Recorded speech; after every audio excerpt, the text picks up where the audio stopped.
네, 여러분 안녕하세요. 2023년 시행 고1 3월 학평 국어 독서 경제지문인 유동성 함정 분석해 보도록 하겠습니다. 일단 이 지문은 경제지문이기 때문에 경제지문의 특성 정도는 알고 있어야 될 것 같은데요. 일단 경제지문은 첫 번째로 구체적인 사회 현상을 들어서 얘기가 나올 거예요. 지금 보시면 첫 단락에 경기가 침체되어 라는 말이 나오죠. 이게 바로 어떤 구체적인 사회 현상이에요. 자, 경제지문이 이런 사회 현상이 나오고 난 후에는 그 현상을 위한, 그 현상 설명을 위한 개념들이 나오고 있거든요. 여기 보시면 두 번째 문단에 유동성이란 이란 말로 개념에 대한 설명이 이루어지고 있죠.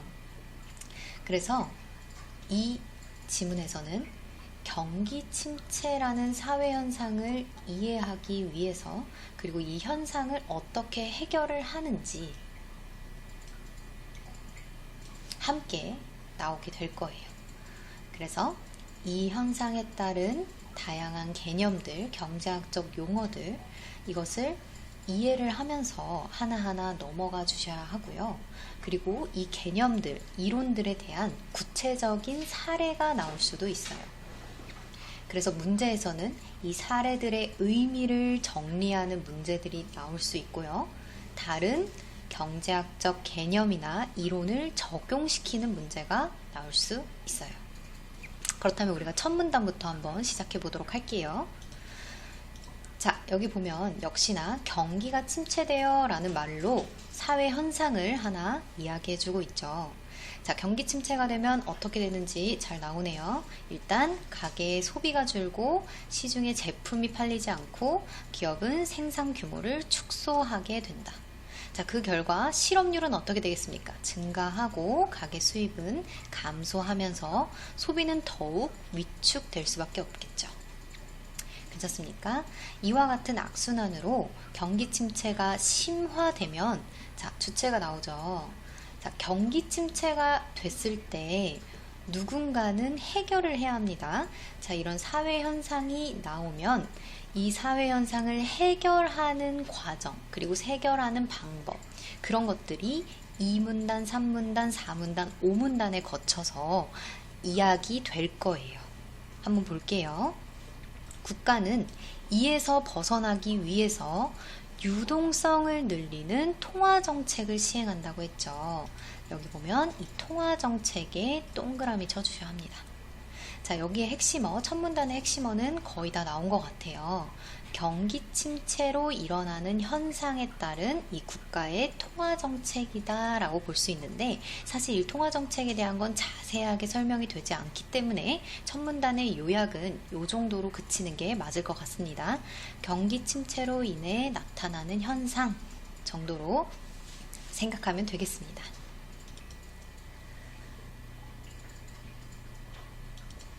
자, 첫 번째 문단에서는 경기 침체로 일어나는 여러 현상들을 국가가 이에서 벗어나기 위해서 통화정책 시행한다 라고까지 했어요. 자, 그렇다면 아래에 이어질 내용은 경기 침체로 연이어 나타나는 현상들의 관계를 아래의 개념들을 활용해 적용하는 문제가 출제될 수 있기 때문에 이 개념에 대한 설명들이 아주 자세하게 나올 거예요. 두 번째 문단 가볼게요. 일단 유동성에 대한 설명을 이어가고 있어요. 자, 유동성은 무엇이냐? 자산 또는 채권을 손실 없이 현금화할 수 있는 정도이다. 즉, 현금화를 할 수 있는 정도가 높으냐, 낮으냐에 따라서 유동성이 높고 낮음이 결정이 되겠죠. 보이시죠? 현금화를 할 수 있는 정도가 높은 자산의 경우는 화폐가 있고요. 현금화를 할 수 있는 게 낮은, 유동성이 낮은 자산의 예로는 토지나 건물이 있겠죠. 여러분, 토지나 건물을 가지고 음식을 사 먹진 않잖아요. 현금화가 될 수 없습니다. 유동성이 낮다는 거겠죠. 이처럼 유동성은 어떤 성격을 지니냐면 자산의 성격을 나타내고 있죠. 자, 그런데 이 유동성과 함께 나타나는 게 바로 이 화폐의 양이라고 하는 통화량입니다. 자, 얘기했죠. 유동성이 높다는 거는 현금화할 수 있는 게 높다. 그렇다면 현금화가 되는 게 높다면 이 시중에 돈이, 즉 현금이 많이 깔리게 되는 거겠죠. 그래서 이 시중에 통화량이 지나치게 많을 때 우리는 뭐라고 얘기를 하냐? 유동성이 넘쳐난다고 표현하고, 자, 반대로 통화량이 줄어들 때 유동성이 감소한다고 표현합니다. 자, 그렇다면 우리는 알 수 있는 게 유동성이 높을 경우에는 통화량이 많다는 것이고, 유동성이 낮다는 것은 이렇게 보면 유동성이 통화량이 줄어든다 라고 볼 수가 있는 것이겠네요. 그렇다면 이 유동성이 넘쳐날 때, 즉 현금화할 수 있는 자산이 시중에 넘쳐날 때는 여러분, 많다고 하는 것은 희소하지 않다는 거겠죠. 그래서 화폐가 흔해지는 상황이기 때문에 화폐의 가치는 자동으로 떨어지게 됩니다. 즉 유동성이 높고 통화량이 많이 풀려있는, 통화량이 지나치게 많을 때, 즉 돈이 깔려 있을 때는 화폐 가치가 어떻게 돼요? 떨어진다는 거고, 유동성이 낮을 때, 즉 화폐들이 많이 없을 때는 당연히 화폐의 가치가 높아질 수밖에 없는 거예요. 자, 그렇다면 여기에서 이 상관관계를 묻는 문제들이 굉장히 많이 출제가 될 수 있기 때문에 통화량이 증가하면 화폐의 가치는 떨어지고, 통화량이 감소하면 화폐의 가치는 올라간다라는 그 반비례 관계를 기억을 해주셔야 돼요. 자, 이제 세 번째 문단으로 넘어갈 텐데요. 자, 이 문단에서 3문단으로 넘어갈 때 우리가 여기 이 파란 글씨 한번 볼 텐데요. 중앙은행은 기준금리를 인하하는 정책을 도입하여 시중금리를 낮추도록 유도하고 그 결과 유동성이 증가함. 이라는 거는 사실 이 문단에 나오는 내용은 아니고요. 요 아래에 보면은 이제 기준금리, 시중금리, 금리에 대한 이야기가 나오는 요 3문단, 4문단에 거쳐서 나올 거예요. 그래서 요거는 이 아래의 문단을 읽으신 학생들은 요게 이해가 갈 겁니다. 일단 3문단으로 한번 넘어가 보도록 할게요. 자, 3문단으로 들어갈 텐데요. 지금 유동성은 금리와 밀접한 관련이 있기 때문에로 시작을 하고 있어요. 여기서 우리가 머릿속으로 생각을 해줘야 될 거는 첫 문단에서 경기 침체가 일어났을 때 정부는 통화정책을 실시한다라고 했는데요. 이 통화정책을 이해하기 위한 개념들이라고 생각을 해줘야 돼요. 이 개념들이 여기랑 여기 이해가시죠? 자, 그러면 3문단 한번 들어가 보도록 할게요. 일단 유동성은 뭐와 관련이 있냐? 금리와 밀접한 관련이 있습니다. 자, 유동성은 현금화할 수 있는 정도라고 얘기를 했죠.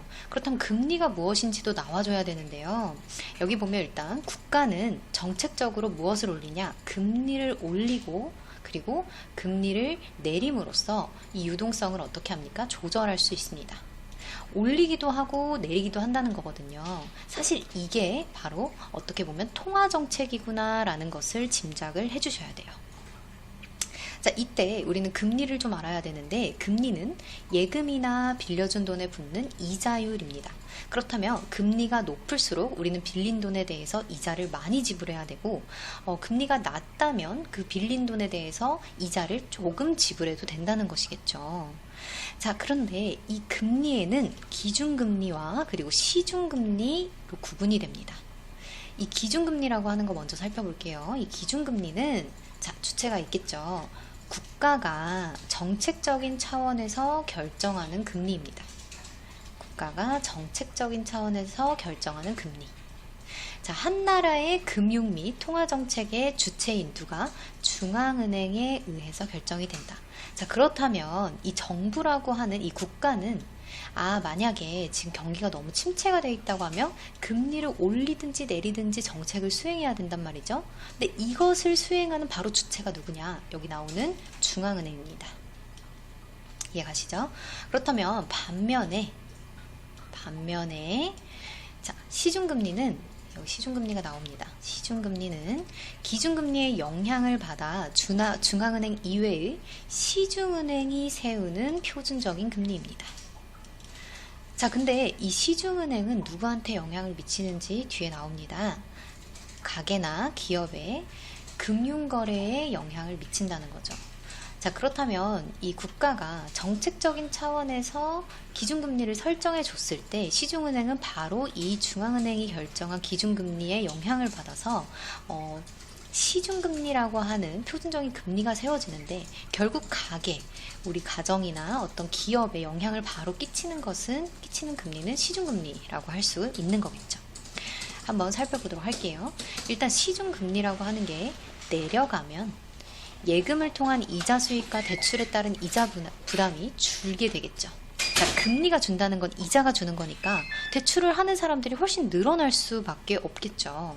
그렇다면 기업에서도 예금을 인출하거나 대출을 받으려는 경향성이 늘어나겠죠. 만약에 기업에서 어떤 건물을 지으려고 한다면 은행에서 대출을 받으려고 하는 경향성이 늘어나겠죠. 이자를 낼 게 적어지니까요. 그 결과 시중의 유동성이 증가하게 됩니다. 자, 즉 우리는 이 상관관계를 좀 파악을 해줘야 되는데요. 자, 시중금리가 내려가면 시중의 유동성이 증가하고, 자, 여기 적어주세요. 통화량도 증가하는데 화폐 가치는 어떻게 된다? 떨어진다. 이렇게 네 가지가 연결 지어줘야 돼요. 아까 얘기했죠. 어떤 현상이 나오고 개념들을 적용하는 문제가 출제가 될 수 있다고 했죠. 자, 반대로 시중금리가 올라갔어요. 자, 금리가 올라가면 우리가 내야 될 이자가 늘어난 거겠죠. 자, 이자 수익과 대출 이자 부담이 어떻게 되겠어요? 증가하기 때문에 유동성은 어떻게 됩니까?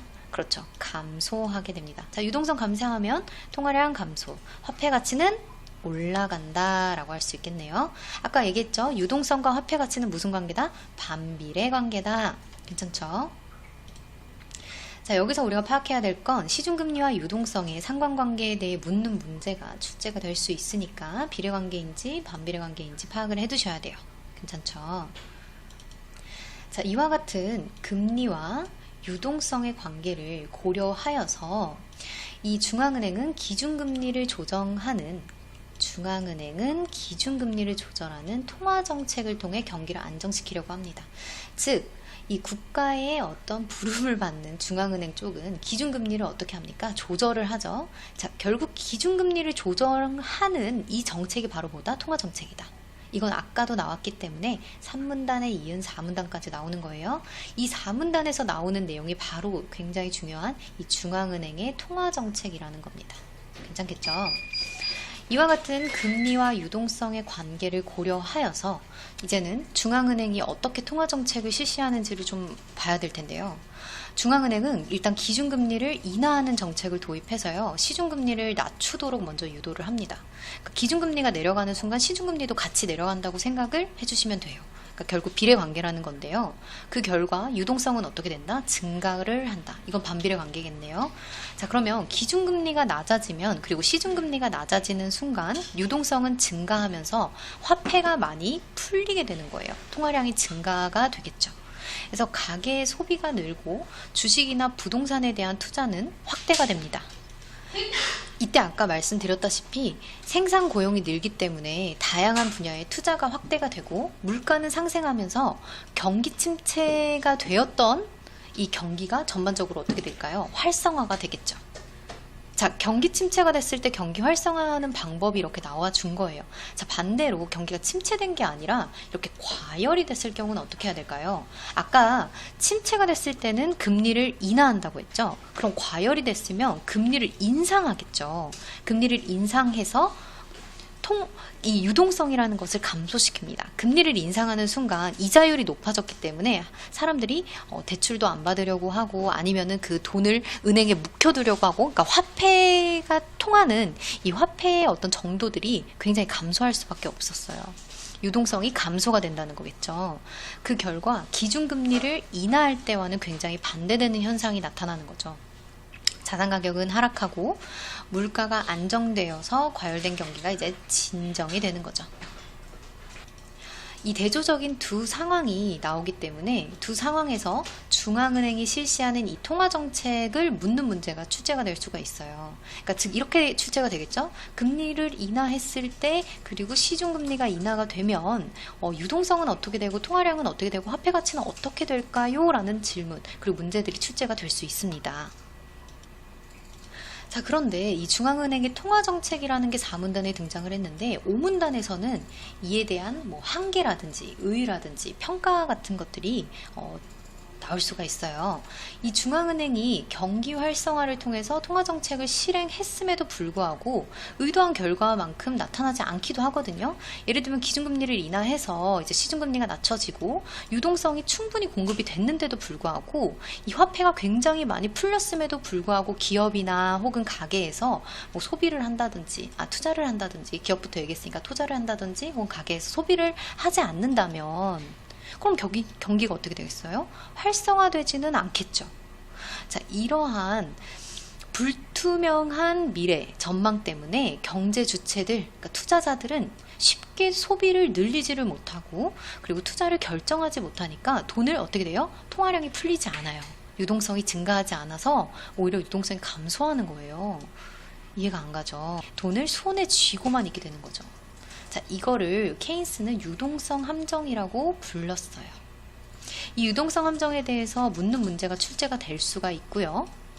그래서 이 한계에 대한 얘기가 좀 설명을 했어요. 정부가 재정 지출을 확대하여서 소비와 투자를 유도할 수 있게끔 이끌어주는 게 중요하다라고 역설합니다. 자, 역설이라는 거 힘주어 설명하다 뭐 이런 뜻이에요.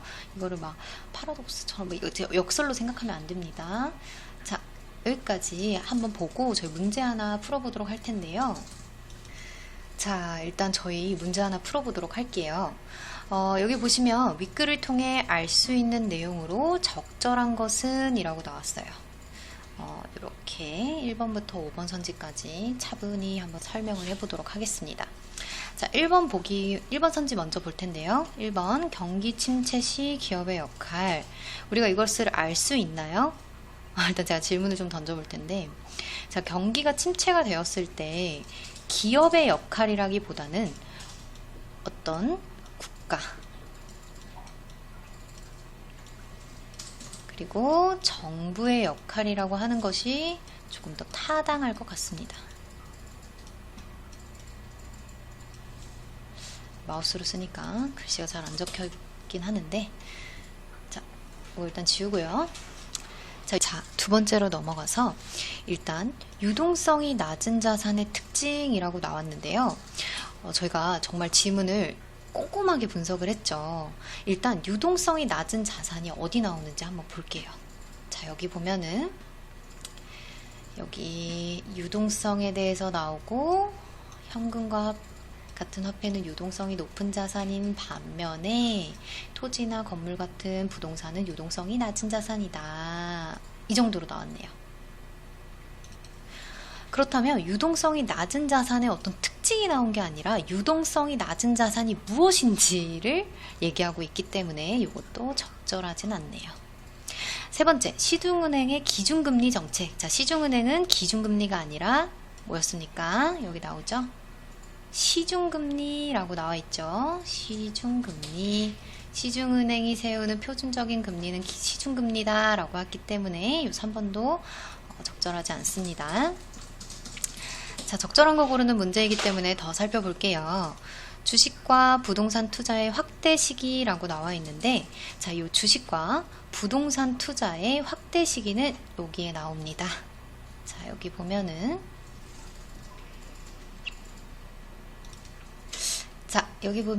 이렇게 올라가서, 자, 그 결과 유동성이 증가하여 가계의 소비가 늘고 주식이나 부동산에 대한 투자가 확대된다 이렇게 나와 있죠. 즉 시중금리가 낮아졌을 경우에 우리는 유동성이 증가하고 가계 소비가 는다, 그리고 기업이 투자가 확대가 된다, 뭐 이런 게 보여지네요. 확대 시기 우리 알 수가 있어요. 정답은 4번이고요. 5번 선지까지 한번 살펴볼게요. 경제 주체들의 전략적인 투자 방법. 자, 마지막 단락을 살펴보면 여기 보면 경제 주체들은 쉽게 소비를 늘리지 못하거나 투자를 결정하지 못해 돈을 손에 쥐고만 있게 된다라고 하면서 이 경제 주체에 대한 단어, 경제 주체라는 단어가 여기 나오고요. 하지만 이들이 지금 돈을 손에 쥐고만 있게 된다라고 했기 때문에 여기 보면 경제 주체들의 어떤 전략적인 투자 방법을 알 수 있다? 이것은 틀린 선지가 되는 거예요. 틀렸고요. 정답은 몇 번입니까? 4번이라고 할 수가 있겠네요. 즉 주식과 부동산 투자의 확대 시기는 우리가 다시 한번 확인해 보면 이렇게 위에 알 수가 있죠. 요 단락을 통해서 우리가 알 수 있게. 다음으로는 두 번째 2023년 시행 고1 3월학평 국어 독서 인문지문 프로이트의 정신분석 이론과 융의 분석심리학을 분석해 보도록 하겠습니다. 일단 가와 나는 준재통합 지문으로, 가에서는 이제 프로이트의 이론에 대해서 설명하고 있고요. 나에서는 융의 이론에 대해서 설명하고 있습니다. 이 둘의 어떤 공통점과 차이점 같은 것들을 파악할 필요가 있고요. 그리고 철학자에 따라서, 그리고 이론을 만든 사람에 따라서 같은 것을 바라보더라도 다른 생각을 할 수 있기 때문에 그런 다른 점을 조금 자세하게 파악해 보는 시간을 가지도록 하겠습니다. 일단 첫 단락부터 한번 살펴보도록 할 텐데요. 자, 19세기에 분트라고 하는 사람이 나왔습니다. 사람 이름이 나올 때는 동그라미 쳐주셔도 괜찮을 것 같습니다. 분트는 인간의 정신세계가 의식으로 이루어져 있다고 보고, 이것을 실험을 통해서 인간의 정신현상과 행동을 설명하는 이 실험 심리학을 주창하였다. 자, 주창이라는 뜻을 여기 자세히 적어놨으니까 한번 읽어보시고요. 자, 의식이란 깨어있는 상태에서 자신이나 세계를 인식하는 모든 정신작용을 의미한다. 자, 여기 그러나가 있습니다. 제일 중요한 거는 이 앞문장이 아니라 이 뒤에 나오는, 그러나 뒤에 나오는 문장이겠죠. 자, 여기 보면 분트는 정신세계가 의식으로만 이루어져 있다고 얘기를 했죠. 자, 그렇다면 이 그러나 뒤에 나올 내용은 예상이 갑니다. 프로이트는 정신질환을 겪은 환자를 치료하면서 다른 걸 얘기하겠네요. 자, 본인이 정신질환 겪은 사람 치료해 보니까, 인간의 정신세계는 의식으로만 이루어진 게 아니야. 인간에게 의식과는 다른 무언가가 있는데 그게 바로 뭐다? 무의식의 세계가 있다라고 주장을 하고 있어요. 자, 프로이트가 제시하는 이 정신분석 이론을 한번 구별시켜 줘야 돼요. 분트하고 프로이트 다른 점도 알고 있어야 되고요. 자, 프로이트 이론 계속 갑니다. 그는 인간을 무의식의 지배를 받는 비합리적 존재로 간주를 했네요. 자, 그렇다면 인간이라고 하는 존재는 프로이트가 생각했을 때 완벽한 존재가 아니라는 거예요. 바로 조금 비합리적일 수도 있겠다라고 볼 수가 있는 거죠. 자, 이 정신분석 이론을 통해서 프로이트가 규명하고자 했던 것이 무엇이냐? 바로 인간의 정신세계입니다. 첫 단락에서 얘기하는 거는 인간의 정신세계와 무의식에 대해서 이제 개괄을 좀 해준 거예요. 자, 그럼 두 번째 단락부터 이어질 내용은 프로이트의 정신분석 이론이 무엇이냐? 겠죠. 자, 프로이트에 의하면 이 정신세계라는 것을 하나의 세계로 봅시다, 여러분. 자, 이 정신세계라는 게 있어요. 이렇게 쭉 정신세계예요. 옆에 그림까지 친절하게 나와 있죠. 자, 여기에서 의식이 차지하는 영역은 빙산의 일각이 맞네요. 자, 여기 보면은 이게 만약에 빙산이라고 한다면 아주 조금 차지하겠네요. 자, 인간의 정신세계 중 그럼 대부분을 차지하는 건 바로 무엇일까요? 그렇죠. 요 아래에 깔려있는 요 부분, 이 부분이겠네요. 무의식이 차지하는 것이겠네요. 자, 그렇다면 프로이트가 제시하는 의식과 무의식에는 좀 차이가 있을 텐데요. 그 차이를 한번 살펴보도록 할게요. 자, 이 무의식의 심연에는 자, 요 밑에 아래 부분에는 원초화가, 그리고 이 무의식에서 의식에서 걸쳐납니다. 여러분, 무의식에만 있는 게 아니에요. 무의식, 의식 같이 거쳐 있는 곳에 바로 자아하고 초자아가 있다라고 볼 수가 있겠네요. 어디에 존재하는지도 알고 있어야 돼요. 이 무의식 쪽에만 있는 건 원초화, 의식과 무의식 거쳐 나타나는 게 초자아와 자아다 라고 생각할 수가 있겠네요. 일단 요 원초화부터 설명이 들어가고 있으니까 넘버링 좀 해볼게요. 1번 정신요소 1. 이 원초화는 성적 에너지를 바탕으로 본능적인 욕구를 충족하려는 선천적 정신요소이다. 그러니까 개념 설명을 할 때 굉장히 중요한 거는 뭐뭐하는 무엇이다 할 때 이 뭐뭐하는 무엇이다가 굉장히 중요해요. 이 무엇이다가 뭐냐? 이 원초하는 결국 정신 요소예요. 그러니까 정신 세계를 이루는 한 요소이다. 근데 이건 선천적이냐 후천적이냐 보니 선천적인 정신 요소다. 반면에 이 자아는 외적 상황으로 인해 충족되지 못하거나 지연되거나 좌절된 원초와의 욕구를 사회적으로 용인될 수 있는 방법으로 충족하려는 정신 요소이다. 즉, 이 원초와 선천적인 정신 요소의 욕구가 있을 거 아닙니까? 그쵸? 이 막 본능적인 욕구를 어떻게 보면 사회에서 인정될 수 있게끔 충족해주는 요소라고 할 수 있어요. 어떻게 보면 자아가 조금은 원초아보다 성숙되진 않았나라는 생각을 할 수 있을 것 같네요. 그리고 마지막으로 요 초자아, 정신요소 세 번째입니다. 일단 두 번째가 자아였고요. 세 번째가 초자아입니다. 넘버링 달게요. 이 초자아는 도덕률에 따라서 원초아의 욕구를 억제하고 양심에 따라 행동하도록 하는 정신 요소네요.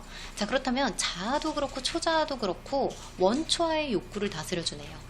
본능적 욕구를 다스려주는데, 자아는 사회적으로 용인될 수 있는 방법으로 한다면 초자아는 조금 더 이상적이네요. 완전히 도덕률에 따라서 억제도 해주고요, 양심에 따라 행동하도록 하는 그런 정신 요소라고 볼 수가 있겠네요. 얘는 선천적인 건 아닌가 봅니다. 뒤에 보니 종교, 부모의 종교, 가치관 등을 내재화하는 과정에서 후천적으로 발달하고 있군요. 자, 3문단에는 이 정신 요소들이 상호작용을 하면서 개인의 성격을 형성한다고 나왔어요. 그럼 어떻게 개인의 성격을 형성하는지가 나오겠죠? 일단 원초아가 강할 때는 본능적인 욕구가 강하고, 초자아가 강할 때는 너무 엄격해지는 거예요. 이 자아는 중간에서 이 원초아와 초자아의 요구 사이를 조정을 해주겠죠. 그런데 만약에 이 자아가 제 역할을 하지 못하면 이 요소들의 균형이 깨질 수가 있어요. 그때 이제 불안감이 생기는데, 이것을 해소하기 위해서 어떤 것을 사용하는데, 이게 바로 뭐예요? 그쵸? 방어기제예요. 이 방어기제를 사용하게 되는데, 대표적인 방어기제로는 억압, 승화 등이 있어요. 일단 억압은 말 그대로 자아가 수용하기 힘든 욕구를 억누르는 거예요. 아까 얘기했죠? 이 욕구라고 하는 거는 원초아의 욕구일 수 있어요. 본능적인 욕구를 무의식 속으로 억누르거나, 혹은 승화 같은 경우는 이런 욕구들을 그냥 예술과 같은 가치 있는 활동으로 전환하거나, 그러니까 어떤 방어기제를 사용하느냐에 따라서 이 개인의 성격 형성이 굉장히 달라질 수 있다는 거죠. 자, 이제 마지막 단락입니다. 프로이트의 마지막 단락. 자, 프로이트는 어린 시절, 아까 성격 형성에 대해서 얘기를 했는데, 이게 어느 시기가 중요하냐면 어린 시절에 굉장히 중요하다고 얘기를 해요. 이때 해소되지 않은 원초아의 욕구나 정신 요소 간의 갈등은 이게 성인이 된 후에도 영향을 준다고 하거든요. 이 시기에 만약에 이 부모와의 상호작용이 제대로 잘 되어지지 않으면 성격 형성에 좀 큰 영향을 받는다고 하죠. 특히 성인의 정신질환을 어린 시절의 심리 갈등이 결국 재현이 된 거다. 즉, 이 사람은 무의식을 주장했기 때문에 무의식 속에 쌓여 있다가 이게 성인이 되어서 분출이 된다 라고 생각할 수가 있겠네요. 자, 그렇다면 이것을 치유를 하기 위해서는 의식을 치유하는 건 아니겠죠. 이 무의식에 내재되어 있는 이 과거의 상처, 얘를 어디로 끌어들여야 돼요? 우리가 볼 수 있는 의식의 세계로 끌어들이는 과정이 필요하다라고 얘기를 합니다. 그래서 요 정신치유 방법이 출제가 될 수가 있어요. 이 사람의 의의에 대해서 얘기를 하고 있네요. 프로이트의 이론은 기존 이론에서 간과했던 무의식에 대한 탐구를 이루어냈기 때문에 인간 이해에 대한 지평을 넓혔다라고 할 수가 있겠네요. 이어서 나달락에는 이 분석 심리학이 나오고 있어요. 아까 전에 정신분석 이론, 융은 분석 심리학이라고 표현이 되네요. 자, 이 사람은 그럼 프로이트와는 조금 다른 정신분석 이론이겠네요. 한번 볼게요. 일단 융은 무의식을 프로이트랑은 좀 다르게 만나봐요. 일단 프로이트 같은 경우는 의식에서 수용할 수 없는 원초적 욕구나 해결되지 못한 갈등의 창고로 본 거죠. 이 무의식을. 아까 전에 얘기했다시피 인간이란 무의식의 지배를 받는 비합리적 존재다라고 프로이트는 조금 비관적으로 얘기를 했거든요. 그렇다면 이 융은 무의식을 어떻게 봤냐? 인간이 잠재적 가능성을 실현할 때 필요한 창조적인 에너지의 셈으로 봤습니다. 그렇다면 이 무의식을 잘 개발만 하면 잠재 가능성을 실현할 수 있겠구나라는 짐작은 되겠네요. 자, 넘어가서 이 두 번째 단락으로 한번 살펴볼게요. 그렇다면 이 융은 정신세계를 어떻게 분석하고 있는지 보도록 하겠습니다. 이 가장 바깥쪽에는 의식이 자리하고 있습니다. 그 안쪽에는 개인 무의식이 있고요. 그리고 맨 안쪽, 요 안쪽 보이시죠? 얘가 바로 집단 무의식입니다. 이건 정신 요소라기보다는 영역으로 분류를 했기 때문에 우린 영역으로 파악을 좀 해둘게요. 자, 일단 의식, 정신 영역 1입니다. 첫 번째 넘버링 달아져 있죠. 생각이나 감정, 기억과 같이 인간이 직접 인식할 수 있는 영역, 여기에 뭐가 존재한다? 자아가 존재한다. 그럼 의식에 누가 있냐? 자아가 있습니다. 아까 전에 프로이트 같은 경우는 자아라고 하는 거는 의식과 무의식에 거쳐서 있다라고 했었죠. 좀 다른 점이네요. 그러면 개인 무의식은 어느 영역이냐? 이 두 번째 영역인데요. 이 영역은 의식에 의해서 배제가 된 생각이나 감정, 기억 등이 존재하는 영역이어서 이곳에는 누가 있나? 이 그림자가 있습니다.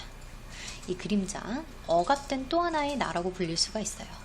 그리고 가장 안쪽에 있는 영역, 집단 무의식인데요. 얘는 태어날 때부터 인류 보편적으로 나타나는 무의식이에요. 이해가십니까? 예를 들면 우리가 불 앞에서 벌벌, 불이 무섭잖아요. 뜨겁고 모든 사람들은 불을 무서워할 수 있다는 거죠. 그러니까 이런 집단 무의식이 있다는 거예요. 자, 거기에는 진화를 통해 축적되어 온 인류의 경험이 어떤 상태로 존재해요? 원형의 형태로 이제 존재합니다. 자, 이 두 번째 문단에서 우리가 파악해야 할 거는 융의 정신 분석을 통한 정신 영역들을 파악하는 문제가 출제가 될 수도 있고요. 이게 프로이트의 정신 요소와는 또 어떻게 다른지 그걸 묻는 문제가 출제가 될 수가 있어요. 그러니까 의식 속에는 뭐가 있고 무의식 속에는 어떤 것이 있는지 좀 살펴볼 필요가 있어요. 자, 이 집단무의식까지 우리가 설명을 했는데 이 집단무의식에는 원형이 존재한다까지 이제 이 문단이 들어갔고요. 이 3문단에 들어오면은 집단무의식 안에 요 자기라는 개념이 있어요. 자기라고 하는 개념이 있는데 이 안쪽에 자기가 존재를 합니다. 이는 정신세계에 내재하는 개인의 가장 근원적인 모습이라고 볼 수가 있어요. 이 융은 자아가 성찰을 통해서 무의식의 심연에 존재하는 요 자기를 발견할 때, 자, 자아는 어디 있었죠? 그쵸, 의식에 있었죠. 즉 의식에 있는 애가 무의식에 있는 자기를 발견하면 인간은 비로소 타인과 구별되는 고유한 존재가 된다라고 봤어요. 근데 이게 되게 중요한데 용어를 좀 기억을 해주셔야 돼요. 별을 좀 찍어줄게요. 자, 이걸 뭐라 그러냐? 바로 개별화라고 합니다. 그러니까 이게 최종 목적인 거죠. 우리가 무의식을 탐구하는 융의 입장에서 그렇습니다. 이는 의식에 존재하는 자아가 무의식과 끊임없이 어떻습니까? 일방적이지 않아요. 이건 상호작용입니다. 일방적이지가 않은 거예요. 이 무의식의 영역을 의식으로 통합하는 과정인 거죠. 무의식의 영역을 의식으로 통합하는 과정입니다. 이게 바로 개별화다. 이 과정에서 자아는 자신의 또 다른 모습인 그림자와 대면하게 되고요. 여기 있는 그림자 보이시죠? 그리고 집단 무의식에 존재하는 원형들을 발견하게 됩니다. 자, 그러니까 이 자아, 여기 있는 의식에 있는 자아가 요 무의식, 개인 무의식과 집단 무의식 안에 있는 원형과 그림자를 마주하게 됐을 때 결국 자아가 무의식의 심연에 존재하는 자기를 찾았을 때 정신세계를 구성하는 자아, 그림자 그리고 원형들이 하나의 정신으로 통합되면서 정신적 균형을 이룬다라고 볼 수가 있는 거죠. 그래서 개인은 이때 내면의 성숙을 이룹니다. 이런 과정에서 그리고 자신의 정체성을 찾게 되는 거죠. 자, 이 마지막에 융과 개별화라고 하는 이 단락에서 이 무의식을 의식화하는 과정을 통해서 얻는 것들이 굉장히 중요하고요. 이 융의 정신분석을 통한 정신적 균형 과정이 이 프로이트가 얘기하는 그 치유라고 하는 이 어린 시절에 있었던 그 욕구를 드러내가지고 성인의 치료가 되는 그 점과 어떤 공통점과 차이점을 가지는지 이게 바로 출제가 될 수 있어요. 이게 주제 통합이죠. 그래서 무의식이라고 하는 어떤 정신 세계를 이 두 이론을 가진 철학자들이 어떻게 바라보고 있느냐, 이 둘을 명확하게 구분하여야 할 필요가 있다는 거겠죠. 자, 이제 문제로 좀 넘어갈게요. 문제를 한번 풀어볼 텐데요. 자, 프로이트 변형 문제 2번 한번 살펴보도록 하겠습니다. 가의 내용과 일치하는 것은? 일치, 불일치 파악하는 문제네요. 한번 살펴보도록 할게요. 일단 가의 내용을 알아야 되는데 한번 읽어보시면 될 것 같고요. 이건 프로이트에 대한 내용입니다. 일단 1번부터 보도록 할게요. 분트는 정신과 행동을 연구하는 행동심리학을 주창하여 인간의 정신세계를 파악하고자 했다라고 했는데, 자, 이 윗글에서는 이 프로이트와 융 외에 이제 무의식에 관한 얘기를 하고 있지는 않아요. 근데 이거는 이제 분트에 대한 이야기인데요. 분트는 인간의 정신세계가 의식으로 이루어져 있다고 봤죠.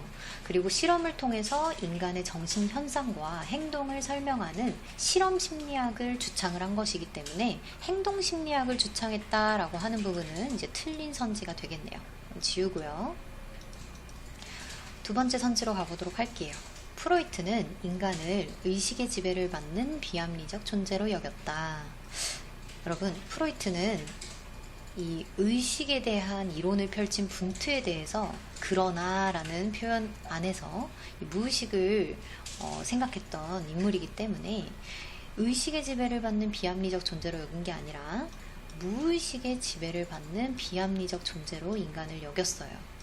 괜찮죠? 그래서 요거는 일치하지 않습니다. 세 번째로 넘어가 보도록 할게요. 자, 프로이트는 원초아는 욕구를 충족하려는 정신 요소로 후천적으로 발전한다고 했다. 자, 프로이트는 원초아라고 하는 것은 이건 성적 에너지를 기반으로 한 본능적인 욕구라고 얘기를 했었는데요. 이 원초아는 욕구를 충족하려는 정신 요소는 맞아요. 근데 이거는 선천적으로 발전한다고 했죠. 그렇기 때문에 이거는 틀린 선지가 되는 겁니다. 네 번째는 프로이트는 세 가지 정신 요소들이 역동적으로 상호작용한다고 생각을 했다는데요. 일단 프로이트가 말하는 정신 요소 세 가지가 있었죠. 원초아, 그리고 자아, 그리고 초자아. 자, 요 세 가지가 역동적으로 상호작용하면서 개인의 성격을 형성한다라고 했었죠. 기억나시나요? 그쵸? 자, 그렇게 봐서는 이 4번이 명확한 정답이 되겠네요. 자, 이 부분을 한번 지문에서 한번 살펴볼 텐데요. 이 첫 단락 말고 두 번째 단락 말고 이 세 번째 단락 이 부분에 있을 것 같네요. 이 부분.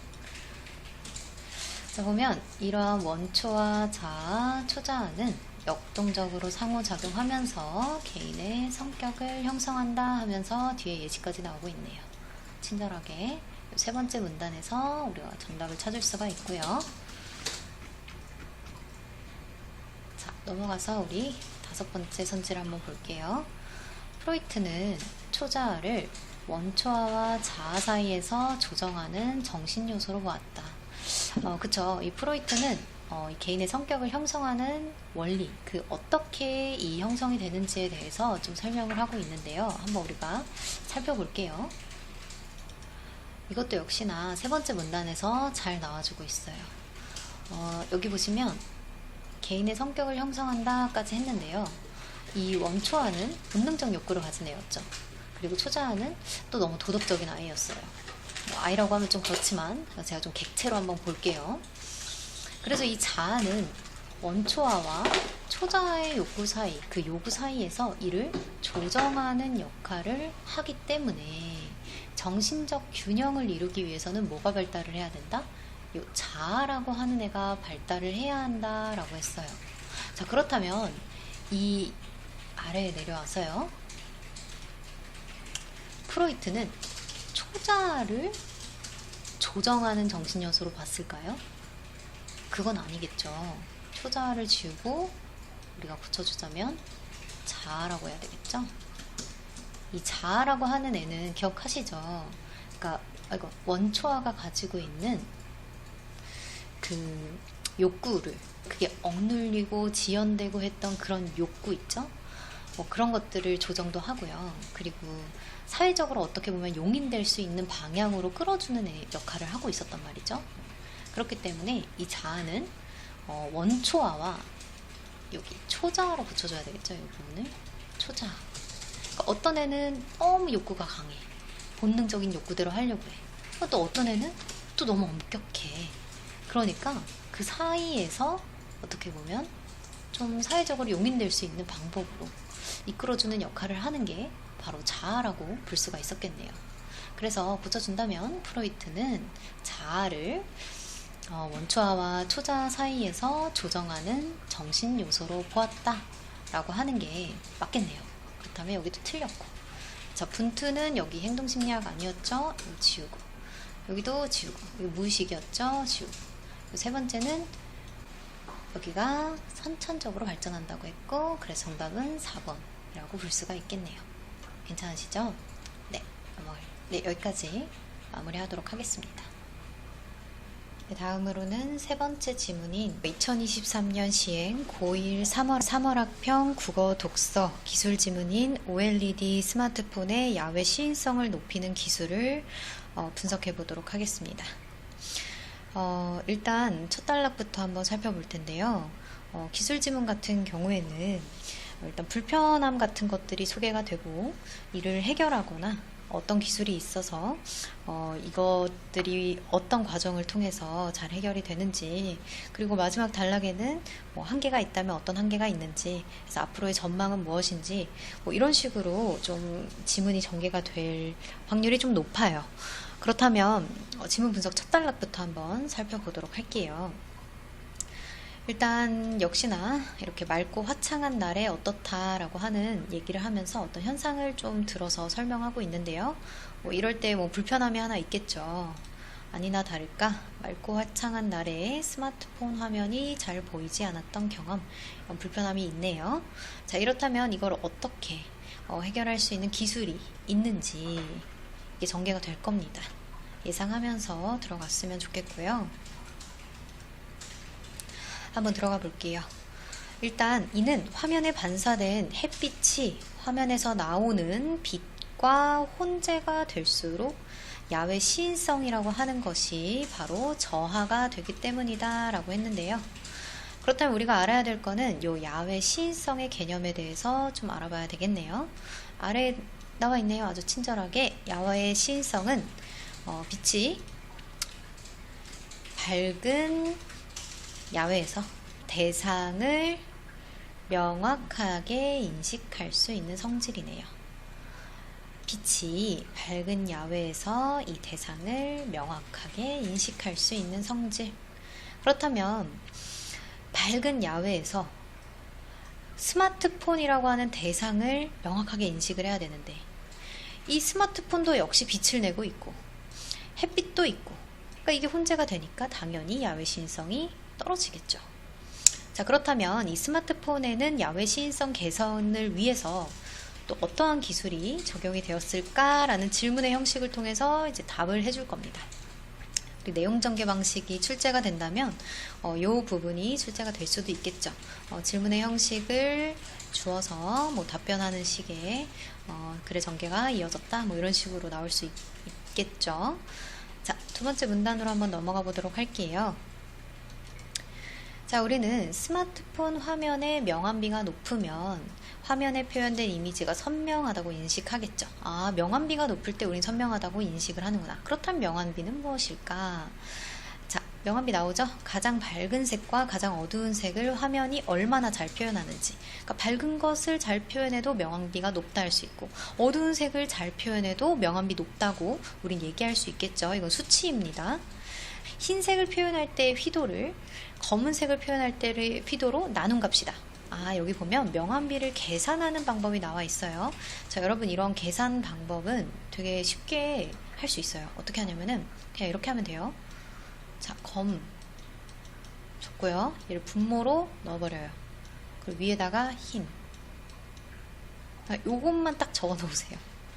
계산해야 되니까. 계산 문제가 나올 거란 말이죠. 기술 지문에서. 자, 그래서 여기서 이 휘도라고 하는 거는 화면에서 나오는 빛이 사람의 눈에 얼마나 들어오는지, 그럼 휘도가 높다는 거는 화면에 들어오는 빛의 양이 많다는 거고, 휘도가 낮다는 거는 화면에 들어오는 빛의 양이 적다는 거겠죠? 자, 가령 흰색을 표현할 때 휘도가 2000, 뭐라고 있는지 모르지만 그냥 2000이라 합시다. 자, 여기다 2000. 그리고 그 밑에 검은색을 표현할 때 휘도가 2, 숫자 2라고 하면 약분해서 결국 명암비는 뭐다? 1000이다. 쉽죠? 이게 중요한 게 이제 나누는 거가 나올 때는 그냥 분모로 빨리 넣어버리고 분자로 빨리 넣어서 계산할 수 있게 만들어줘야 돼요. 이해 가시죠? 다음 단락으로 좀 넘어가 보도록 할게요.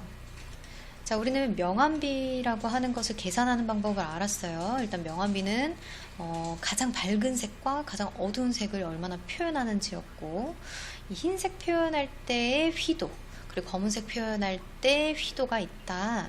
그래서 그거를 이렇게 검은색 분의 흰색 휘도로 하면 명암비 나온다 라고 할 수 있겠네요. 자, 명암비는 휘도를 측정하는 환경에 따라서 또 달라집니다. 어떻게? 암실 명암비, 명실 명암비. 아, 환경이라고 했으면 좀 예상해 볼 수 있겠네요. 이 용어를. 암실이라고 하는 거는 굉장히 다른 빛이 없는 곳인 것 같고, 명실이라고 하는 거는 뭔가 빛이 존재하는 것 같네요. 그쵸? 아니나 다를까? 암실 명암비는 햇빛과 같은 외부광이 없네요. 그냥 화면에서 나오는 빛만을 인식할 수 있는 조건에서의 명암비고요. 명실 명암비 같은 경우는 여기 외부광이 존재를 하는데도 불구하고 그 조건에서 우리가 명암비를 측정할 수 있는 개념인가 봐요. 자, 그렇다면 우리가 아까 전에 맑고 화창한 날에 스마트폰 화면 안 보인다고 했을 때 이때 우리가 명암비를 측정한다는 거는 명실 명암비겠네요. 적용된다는 거는. 왜냐면 다른 빛이 있잖아요. 외부광이 있는 상태의 명암비니까. 자, 그렇다면 화면에서 흰색을 표현할 때 휘도를 높이는 방법과 검은색을 표현할 때 휘도를 낮추는 방법을 우리는 사용할 수 있다. 아, 이게 제 앞에 걸 좀 안 읽었는데 결국 명실 명암비를 높이기 위해서 이 첫 번째 방법, 그리고 이 두 번째 방법, 그러니까 흰색 표현 휘도를 높이거나 검은색 표현 휘도를 낮추거나 요 두 가지 방법이 있다는 거예요. 자, 추가적으로 제가 이거 뛰어넘을 뻔했네요. 잠깐 다 지우고. 그쵸? 여기 보면 야외 시인성을 높이기 위해서 뭐를 높인다? 명실 명암비 높인다. 근데 얘를 높이기 위해서는 두 가지가 있으니까 결국은 야외 시인성을 높이기 위해서도 검은색을 표현하는 휘도를 낮추는 방법 사용하든지 아니면 흰색을 표현하는 휘도 높이는 방법 사용하든지 해야 된다는 거예요. 이해가시죠? 아까 야외 시인성이라는 건 뭐라고 했죠, 제가? 여기 보면 빛이 밝은 야외에서 대상을 명확하게 인식할 수 있는 성질. 그러니까 야외에서 그 대상을 이렇게 잘 인식을 한다는 거는 야외 시인성이 굉장히 높다는 거죠. 이해가십니까? 결국 이 야외 시인성을 높이려면 명실 명암비 높이면서 흰색 표현 휘도 높이던가 검은색 표현하는 휘도 낮추던가 해야 됩니다. 자, 다음 단락으로 넘어갈게요. 자, 네 번째 단락으로 넘어왔는데요. 앞에서는 맑은 날에 이제 휴대폰 화면이 안 보이는 이유를 얘기하면서 명암비 설명해줬고요. 그 다음에 스마트폰 야외 시인성 높이는 방법 정도는 설명해줬어요. 이제는 정말 이제 기술이 좀 나와줘야 돼요. 보면은 그런데 스마트폰에 흔히 사용되는 OLED는 흰색 표현할 때 휘도 높이는 데는 한계가 있다라고 했어요. 아까 흰색 표현할 때 휘도 높이는 방법이 야외 시인성을 높일 수 있다고 했단 말이죠. 근데 야외 시인성을 높일 때 흰색 표현하는 휘도 높이는 거에는 한계가 있으니까 그럼 얘를 사용하면 되겠죠. 검은색 표현할 때 휘도 낮추는 방법. 이해가시죠? 요거는 이제 연결 지어줘야 돼요. 밑으로 내려와서 OLED는 화면의 내부에 있는 기판에서 빛을 내는 소자다라고 할 수가 있어요. 그러니까 얘는 빛을 내는 소자예요. OLED. 근데 이 소자는 빨간색, 초록색, 파란색 이 세 가지 빛을 조합해서 다양한 색을 구현할 수가 있어요. 그러니까 빛을 내는 소자인데 색을 구현할 수 있는 애예요. 그래서 OLED가 색 표현을 할 때 이 출력되는 빛의 세기를 높이면 해당 색의 휘도가 이제 높아지거든요. 근데 이 강한 세기의 빛을 출력을 할수록 이 소자가 수명이 단축이 돼요. 아까 우리가 야외 시인성을 높이려면 흰색 표현 휘도를 높여야 된다 했단 말이에요. 근데 얘를 사용하면 빛의 세기가 너무 높아서 이 OLED가 상할 수가 있단 말이에요. 그러니까 우리는 이 두 번째 방법인 검은색 표현 휘도를 낮추는 방법을 활용하는 게 훨씬 낫다는 거예요. 자, 이러한 이유로 OLED 스마트폰에는 편광판과 위상지연 필름을 활용을 해줘요. 뭐 이게 그렇다면 우리는 예상을 좀 하고 들어가야 되는데 빛의 세기가 높으면 OLED 수명이 단축이 된다면 편광판과 위상지연 필름이 하는 역할은 뭐겠어요? 빛의 세기를 낮추는 거겠죠. 이해 가시나요? 얘는 빛의 세기를 높여. 흰색 휘도. 그러면 얘를 낮춰주려면 편광판과 위상지연 필름이 필요하지 않을까요? 문맥상. 그러니까 우리는 아래 내용을 읽지 않아도 예상을 좀 할 수가 있어요. 그리고 외부광의 반사로 높아진 이 세기가 높아졌으니까 이거를 검은색을 표현하는 휘도를 낮추는 기술을 또 활용을 해서 이 휘도를 좀 낮출 수가 있는 거예요. 결국 이 모든 걸 다 왜 하냐? 여기 나와 있죠? 야외 시인성을 높이기 위해서다. 넘어갈게요. 이제 5번째 문단으로 좀 넘어가 볼게요. 아까 전에 이 한계에 대한 해결법에 대해서 좀 나왔는데 이 OLED 스마트폰에 적용된 이 평광판의 원리가 좀 나오나 봐요. 이 그림을 좀 주목해서 봐야 될 것 같고요. 자, 이 빛이라는 특성을 좀 볼게요. 진행하는 방향에 수직인 모든 방향으로 진동하며 나아간다. 여기 보시면은 진행 방향이 이쪽이에요. 그럼 이게 모든 방향으로 입체적으로 그리면 이렇게 되는 거죠. 이렇게 진동하고 나아가는 빛이 어디를 통과해야 돼요? 그쵸? 아까 평광판과 위상지원 필름을 사용해서 빛의 세기를 낮춘다고 했으니까 여기를 통과하는데 이 평광판을 통과하면 이 투과축과 평행한 방향만 남아요. 이 빛이. 여기 보이시죠? 이렇게. 그래서 이거를 바로 선형평광이라고 하는데요. 이 선형평광만 남고 나머지 뒤에 있는 이 투과축의 수직 방향으로 진동하는 빛들은 다 차단이 돼요. 자, 이러한 과정에서 평광판을 통과한 빛의 세기는 어떻게 된다? 감소한다. 우린 예상 이미 했으니까 넘어갈게요. 자, 그렇다면 이 평광판의 원리가 OLED 스마트폰의 야외 시인성을 높이는 데는 어떻게 활용이 되는지 좀 살펴볼 필요가 있어요. 자, 이러한 원리를 이용해서 OLED 스마트폰에서 야외 시인성 높이는 기술, 이게 완전 주제예요. 너무너무 중요하고 별표를 좀 칠게요. 별표 5개 쳤다고 치고, 자, 일단 먼저 스마트폰 화면 안으로 들어오는 외부광, 이 외부광을 우리는 이거 영어로는 paraphras라고 하죠. paraphrase, 그쵸? 그래서 다른 말, 그러니까 햇빛이라고 하는 단어를 똑같이 안 써요. 비문학 지문이나 어느 지문에서든 동일한 단어를 꼭 다른 단어로 바꿔준단 말이죠. 그쵸? 그러니까 햇빛이라는 거 그냥 그대로 또 햇빛이라고 쓰면 여러분이 힌트를 너무 많이 얻으니까 외부광이라고 표현을 해준 거예요. 자, 스마트폰 화면 안으로 들어오는 외부광은 어디를 거쳐요? 이 평광판을 거칩니다. 일부가 차단이 되겠죠. 투과축과 평행한 방향으로 진동하는 이 선형 평광만 남는데 얘가 어떤 위상지연 필름이 또 하나 있나 봐요. 이렇게. 그러니까 걔를 지나면서 회전하며 나아가는 원형 평광으로 바뀐대요. 아, 그렇다면 선형은 이렇게 되는 건데 원형은 뭐 이렇게 가겠죠? 이렇게. 괜찮죠? 이게 형태로 또 바뀌어요. 이 원형 평광은 스마트폰 화면 내부 기판에 반사가 되나 봐요. 빛이 이렇게 쭉 반사가 되면 또 다시 이렇게 먹어도 되겠죠? 반사된 뒤 다시 위상지연 필름을 통과해요. 또 다시 위상지연 필름이 있나 봐요. 이거 통과하면 또 다시 선형 평광만 남겠네요. 뭐 그때는 이렇게 나아갈 수도 있겠네요. 그림을 잘 못 그려서. 됐죠? 그런데 이 선형 평광의 진동 방향은 외부광이 처음 평광판을 통과했을 때하고 남은 선형 평광의 진동 방향과 수직을 이룬다. 그러니까 얘가 이렇게 나아갔잖아요. 이게 수직이면 이렇게 나아가겠죠. 그러니까 여기 투과측을 다시 못 통과하게 되는 거예요. 한마디로. 이렇게 통과하는 게 아니라 이렇게 통과가 되는 거예요. 이렇게. 이해 가시나요? 그래서 그 결과 기판에 반사된 외부광이 갇히는 거예요. 이 평광판 안을, 그러니까 화면 밖으로 빠져나가지 못하니까 화면 안에 갇히게 되는 거죠.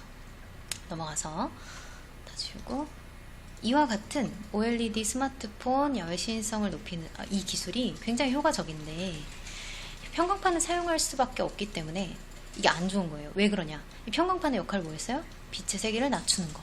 근데 스마트폰은 빛의 세기가 높아야지 명암비가 유지가 되거든요. 아까 얘기했죠. 그 검정색을 표현하는 휘도분에 밝은 그 흰색을 표현하는 휘도가 명암비잖아요. 명암비가 높으려면 흰색을 표현하는 휘도가 높던지 검은색을 표현하는 휘도가 낮던지 이래야 되잖아요. 근데 평광판을 통과하는 순간 갑자기 흰색의 휘도가 낮아져. 그러니까 이게 되게 진퇴양난인 거예요. 딜레마예요. 딜레마. 빛의 세기를 높게 유지해야 된다는 단점이 존재한다. 그러니까 평광판은 빛의 세기를 낮춰. 근데 스마트폰은 명암비를 유지해야 돼. 그러니까 되게 이게 한계가 있다는 거죠. 외부광이 화면의 외부 표면에 반사되어 나타나는 야외 시인성의 저하도 방지하지가 못하는 거예요. 그러니까 이게 한계가 첫 번째가 있고 두 번째가 있는 걸 기억을 해주셔야 돼요. 빛의 세기를 계속 높게 유지해야 되는데 OLED의 수명은 닳고 외부광이 화면의 외부 표면에 반사되는 그 야외 시인성 저하도 방지하지 못하고 이런 두 가지 한계 기억하고 있으면 될 것 같고요. 최근에는 뭐 이러한 문제점들을 개선하기 위해서 뭐 전망 같은 거 다양한 연구 분야 이루어지고 있다. 뭐 이 정도로 끝이 나는 지문이네요. 이제 문제를 하나 풀어볼게요. 자, 변형 문제 1번입니다. 윗글에서 알 수 있는 내용으로 적절하지 않은 것을 찾는 문제인데요. 일단 1번부터 볼게요. 외부의 빛이 화면에서 나오는 빛과 혼재될수록 야외 시인성은 높아진다. 이렇게 쉽다니. 1번이 정답이죠. 여러분, 이 외부의 빛, 그 햇빛이라고 할 수 있고 외부광이라고 할 수 있는데 얘가 화면에서 나오는 빛이랑 혼재가 되면 야외 시인성은 낮아지겠죠. 여기 첫 문단에 보면 나타나는데요. 야외 시인성이 뭐였어요? 그러니까 빛이 밝은 야외에서도 이 대상을 명확하게 인식해야 되는데 여러분 이 대상이 바로 뭐다? 스마트폰이다. 그러니까 스마트폰을 명확하게 인식을 해야 되는데 이게 혼재가 되는데 스마트폰 인식할 수 있겠어요? 못하죠. 낮아지겠죠. 이해 가시나요? 정답은 1번. 그래도 우리는 2번, 3번, 4번, 5번에 대해서 한번 보겠습니다. 명실명암비를 높이기 위해서는 흰색을 표현할 때의 휘도를 높인다. 아까 그 명암비를 측정할 때 명암비가 높다는 거는 검은색 표현 휘도분의 흰색 표현 휘도였죠. 그러면 흰색 표현 휘도가 이 분모가 아니라 분자가 높아지면 값은 높아져요. 그럼 명실명암비도 자연히 높아지겠죠. 이해 가십니까? 뭐 물론 명실명암비 높이는 방법에 대해서 설명한 건 아니고 그냥 명암비 계산법을 통해서 우린 이거를 추측해 볼 수 있어요. 그렇죠? 요것도 이제 어쨌든 정답은 아니니까 지우고. 3번 OLED는 다양한 색을 구현하는 소자. 이건 맞고 빛의 세기에 따라서 해당 색의 휘도가 달라진다. 그렇겠죠. 왜 그러냐? 뭐 흰색 표현할 수 있고 검은색 표현할 수 있는데 그 휘도가 다르죠. 이건 위에 나온 내용이라고 볼 수 있습니다. 빛의 세기에 따라서 휘도가 달라지는 거. 그러니까 아까 전에 빛의 세기가 높은 것은 OLED를 상하게 한다고 했잖아요. 그래서 검은색 표현 휘도를 뭐 해야 된다라고 하는 내용을 통해서 이것도 추측해 볼 수 있는 내용이에요. 네 번째로 넘어가서 빛이 평광판을 통과하면 선형 평광만 남는다. 이거 맞죠? 아까 이제 빛은 이제 진행 방향의 수직인 양방향으로 막 나아갔었는데 이 투과축의 수직 방향의 빛은 차단된다. 이게 이 기판을 반사해서 돌아오는 원형 평광이었다가 이제 위상지원 필름 통과하고 선형 평광 되잖아요. 그쵸? 그때 이제 평광판에 부딪히죠. 그러면서 차단이 되죠. 수직 방향이니까. 이것도 됐고. 5번째. 강한 세기의 빛을 출력할수록 그쵸? OLED 수명이 단축이 되기 때문에 그러니까 그래서 평광판을 원리 사용하죠. 왜냐면 평광판은 제가 말했듯이 강한 세기의 빛을 잠재워줄 수가 있으니까. 그러니까 이게 되게 진퇴양난이 되는 기술이었습니다. 한계였죠, 한계. 자, 정답은 그래서 1번입니다. 여기까지 풀어보았습니다. 네, 다음은 2번 문제입니다. 기억에 대한 설명으로 적절한 것을 고르는 문제인데요. 일단 기억 같은 경우는 스마트폰의 명암비라고 되어 있을 거예요. 1번부터 한번 살펴보도록 할게요. 일단 1번 보시면 검은색을 표현할 때 휘도가 높을수록 암실 명암비는 높아진다. 명암비가 이제 높아지고 낮아지는 거는 사실 명암비를 계산하는 법이 이 문단에 나온다고 했죠. 일단 분모에 들어가는 휘도가 검은색을 표현할 때 휘도이잖아요. 그러면 검은색을 표현할 때 휘도가 낮을수록 암실 명암비는 높아지겠죠. 2번으로 넘어갈게요. 일단은 1번 같은 경우는 적절하지 않은 선지이니까 답이 될 수가 없고요. 2번 흰색을 표현할 때 휘도가 낮을수록 암실 명암비가 높아진다. 일단 흰색을 표현할 때 휘도는 높을수록 그쵸? 이 명암비는 높아진다라고 계산할 수가 있습니다. 그래서 이것도 적절하지 않은 선지가 되겠고요. 3번 스마트폰의 야외 시인성에 영향을 주는 명암비는 암실 명암비이다 이렇게 되어 있는데 이거 3문단 가보시면은 암실 명암비가 아니라 여기가 명실 명암비겠죠. 왜 그러냐, 이 스마트폰이라고 하는 얘도 빛을 발하고 있죠. 그리고 이 야외에서도 햇빛이 빛이 되니까 암실 명암비가 아닌 빛이 다른 빛이 존재하는 야외에서의 명암비, 그래서 명실 명암비로 영향을 받을 수가 있다 라고 할 수 있겠네요. 그래서 이거는 이제 적절하지 않고요. 그리고 4번 가령 흰색을 표현할 때 휘도가 이제 이건 계산하는 법 알죠? 1500이고 검은색 표현하는 휘도가 5면 그냥 5분의 1500 하면 어떻게 됩니까? 300 나오죠? 그래서 명암비 300이다. 정답은 4번. 이게 개념을 통해서 어떻게 보면 이제 계산하는 개념을 통해서 저희가 직접 계산을 해볼 수 있어야 하기 때문에 적용하는 방법도 잘 알고 있어야 해요. 그리고 5번 화면에 반사된 외부광이 눈에 많이 들어올수록 명실 명암비가 높아진다 라고 했는데 이 1문단에 보시면은 화면에 반사된 햇빛이 화면에서 나오는 빛과 많이 혼재가 될수록 검은색을 표현할 때 휘도가 높아져서 명실 명암비가 낮아진다 라고 했는데 이게 낮아지는 게 맞겠죠. 그래서 적절한 것은 4번이라고 할 수가 있겠습니다. 여기까지는 괜찮으시죠? 네, 여기까지 문제 잘 풀어봤고요. 이 모든 자료는 나무 아카데미 홈페이지에서 이용하실 수 있습니다. 궁금한 내용은 댓글로 문의해주세요. 그리고 하단의 구독 버튼을 누르시면 더 다양한 정보를 빠르게 받아보실 수 있습니다. 감사합니다.